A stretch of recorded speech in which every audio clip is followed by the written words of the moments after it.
Serial क्योंकि सास भी कभी बहू थी में अब ऐसा हाई वोल्टेज ड्रामा शुरू होने वाला है जो वीरानी परिवार की पूरी कहानी को एक नया मोड़ देने वाला है। सालों बाद वह पल आने वाला है जिसका हर कोई इंतजार कर रहा था। तुलसी वीरानी एक बार फिर वीरानी हाउस की दहलीज पर लौटने वाली है, लेकिन इस बार उसकी वापसी पहले जैसी नहीं होगी। इस बार उसके साथ होगी वैष्णवी, और दोनों की यह एंट्री पूरे परिवार में ऐसा भूचाल लेकर आएगी कि हर रिश्ते की सच्चाई सामने आने लगेगी। सबसे बड़ा सवाल यही है कि क्या तुलसी को इस बार उसका अपना घर स्वीकार करेगा, या फिर उसके लिए एक बार फिर अपमान और तिरस्कार के दरवाजे ही खुलेंगे। आने वाले एपिसोड की शुरुआत बेहद इमोशनल माहौल से होगी। तुलसी कई सालों बाद वीरानी हाउस पहुंचती है। जैसे ही उसकी नज़र उस घर पर पड़ती है, उसकी आंखों में पुरानी यादें ताजा हो जाती हैं। यही वह घर था जिसे उसने अपने प्यार, त्याग और संघर्ष से जोड़ा था। लेकिन आज वही घर बिखरा हुआ दिखाई देता है। परिवार के सदस्यों के बीच प्यार की जगह नफरत ने ले ली है और हर कोई अपने अपने हिस्से की लड़ाई लड़ रहा है। तुलसी जैसे ही घर के अंदर कदम रखती है, उसे महसूस हो जाता है कि सब कुछ बदल चुका है। परिवार के लोगों की निगाहों में अब उसके लिए सम्मान नहीं, बल्कि सवाल और गुस्सा दिखाई देता है। कोई उसे अपनाने के लिए तैयार नहीं है। हर चेहरे पर नाराजगी साफ नजर आती है। यह देखकर तुलसी अंदर ही अंदर टूट जाती है, लेकिन फिर भी वह अपने दर्द को छिपाकर सबको समझने की कोशिश करती है। इसी दौरान उसे पता चलता है कि करण उससे इतनी ज्यादा नफरत करने लगा है कि वह उसकी शक्ल तक नहीं देखना चाहता। करण आज भी अपनी जिंदगी की हर बर्बादी का जिम्मेदार तुलसी को ही मानता है। यही वजह है कि उसने मन ही मन फैसला कर लिया है कि चाहे कुछ भी हो जाए, वह तुलसी को इस घर में दोबारा कदम नहीं रखने देगा। करण की यह नफरत देखकर तुलसी किसी से बहस नहीं करती। वह बिना कुछ कहे चुपचाप वहां से निकल जाती है। उसका यह फैसला हर किसी को हैरान कर देता है। लेकिन असली कहानी यहीं से शुरू होती है। तुलसी सीधे वैष्णवी के पास पहुंचती है। वैष्णवी उसे देखकर भावुक हो जाती है और समझ जाती है कि वीरानी हाउस में कुछ बहुत बड़ा हुआ है। दूसरी तरफ घर में एक और बड़ा ड्रामा देखने को मिलता है। ऋतिक तेजी से घर पहुंचता है और गौतम से कहता है, भाई, कल माँ रहा हो रही है। मैं उन्हें लेने जा रहा हूँ और इस बार उन्हें अपने साथ लेकर ही लौटूंगा। अब माँ को किसी के सामने झुकने की जरूरत नहीं पड़ेगी। ऋतिक की बात सुनकर गौतम तुरंत जवाब देता है, तू माँ को अपने साथ क्यों लेकर जाएगा? माँ इसी घर में रहेंगी। यह घर जितना तेरा है, उतना ही मेरा भी है। अगर किसी को उनसे दिक्कत है तो मुझे उसकी परवाह नहीं। माँ अपने ही घर में रहेंगी और पूरे सम्मान के साथ रहेंगी। दोनों भाइयों की यह बातचीत अभी खत्म भी नहीं होती कि तभी करण वहां पहुंच जाता है।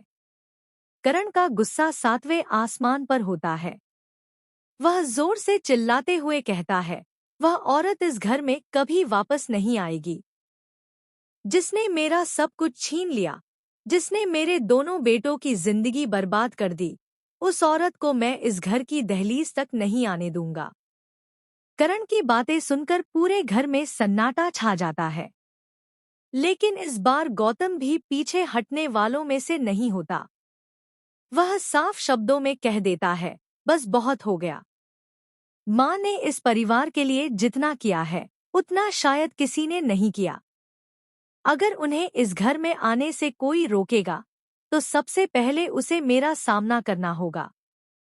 करण गुस्से में कहता है, घर का मुख्य एंट्रेंस मेरे हिस्से में आता है। जब तक मैं जिंदा हूँ, वह औरत इस दरवाजे से अंदर नहीं आएगी। गौतम भी तुरंत जवाब देता है, घर का बंटवारा हो चुका है। आधा हिस्सा मेरा भी है। अगर तू अपने हिस्से का दरवाजा बंद करेगा, तो मैं अपने हिस्से का दरवाजा खोल दूंगा। माँ मेरे रास्ते से इस घर में आएंगी और पूरे सम्मान के साथ रहेंगी। दोनों भाइयों के बीच यह बहस धीरे धीरे इतनी बढ़ जाती है कि पूरा परिवार दो हिस्सों में बंट जाता है। कोई करण का साथ देता है तो कोई गौतम का। वीरानी हाउस अब रिश्तों का घर नहीं, बल्कि जंग का मैदान बन चुका है। उधर वैष्णवी तुलसी से पूछती है, क्या आप अब कभी उस घर में वापस नहीं जाएंगी? क्या आपने हमेशा के लिए हार मान ली है? तब तुलसी मुस्कुराते हुए कहती है, मैं हार मानने वालों में से नहीं हूँ। मैं उस घर में जरूर जाऊंगी, लेकिन इस बार अकेली नहीं। इस बार तुम मेरे साथ चलोगी, क्योंकि उस घर पर जितना मेरा हक है, उतना ही तुम्हारा भी है। अब वक्त आ गया है कि हर किसी को सच का सामना करना पड़े। तुलसी की यह बात सुनकर वैष्णवी भी उसके साथ खड़े होने का फैसला कर लेती है। दोनों मिलकर वीरानी हाउस लौटने की तैयारी करती हैं। लेकिन उन्हें बिल्कुल भी अंदाजा नहीं होता कि इस बार उनकी वापसी पूरे परिवार की जिंदगी बदल देगी। इधर करण भी अपनी तरफ से पूरी तैयारी कर चुका होता है। वह सिक्योरिटी को साफ आदेश देता है कि अगर तुलसी घर के बाहर दिखाई दे तो उसे अंदर बिल्कुल भी न आने दिया जाए। इतना ही नहीं, वह घर के सभी लोगों से भी कह देता है कि जो भी तुलसी का साथ देगा, उसे उसका दुश्मन माना जाएगा। लेकिन कहानी में सबसे बड़ा ट्विस्ट तब आता है जब वीरानी हाउस के बाहर एक गाड़ी आकर रुकती है। गाड़ी का दरवाजा खुलता है और सबसे पहले वैष्णवी बाहर उतरती है। उसके ठीक पीछे तुलसी वीरानी दिखाई देती है। दोनों को एक साथ देखकर घर के सभी लोग हैरान रह जाते हैं। करण की आंखों में गुस्सा साफ दिखाई देता है, जबकि गौतम के चेहरे पर खुशी झलकने लगती है। ऋतिक भी भावुक हो जाता है। वहीं परिवार के बाकी सदस्य समझ ही नहीं पाते कि आखिर अब आगे क्या होने वाला है।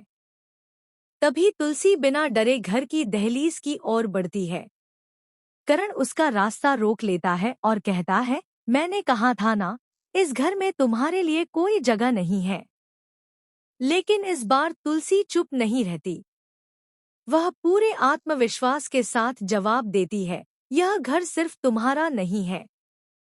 इस घर की हर ईंट में मेरा त्याग और मेरा प्यार बसा है। मुझे मेरे अपने घर में आने से कोई नहीं रोक सकता। तुलसी की यह बात सुनते ही पूरा माहौल बदल जाता है। सभी की नजरें करण और तुलसी पर टिक जाती हैं। अब यह देखना बेहद दिलचस्प होगा कि क्या करण अपनी जिद छोड़ देगा या फिर तुलसी की वापसी वीरानी परिवार में एक नए महायुद्ध की शुरुआत करेगी। क्या वैष्णवी की मौजूदगी कोई ऐसा राज खोलने वाली है जो अब तक सबसे छिपा हुआ था? क्या तुलसी एक बार फिर पूरे परिवार को जोड़ पाएगी या इस बार रिश्ते हमेशा के लिए टूट जाएंगे? आने वाले एपिसोड्स में लगातार ऐसे ही बड़े बड़े ट्विस्ट देखने को मिलने वाले हैं, जो दर्शकों को आखिर तक अपनी सीट से बांधे रखेंगे। इसलिए अगर आप भी इस जबरदस्त फैमिली ड्रामा के अगले धमाकेदार मोड़ का इंतजार कर रहे हैं, तो हमें कमेंट करके जरूर बताइए कि तुलसी की इस वापसी के बाद सबसे बड़ा झटका किसे लगने वाला है। साथ ही ऐसी ही लेटेस्ट टीवी सीरियल अपडेट्स के लिए हमारे चैनल को सब्सक्राइब करना बिल्कुल न भूलें।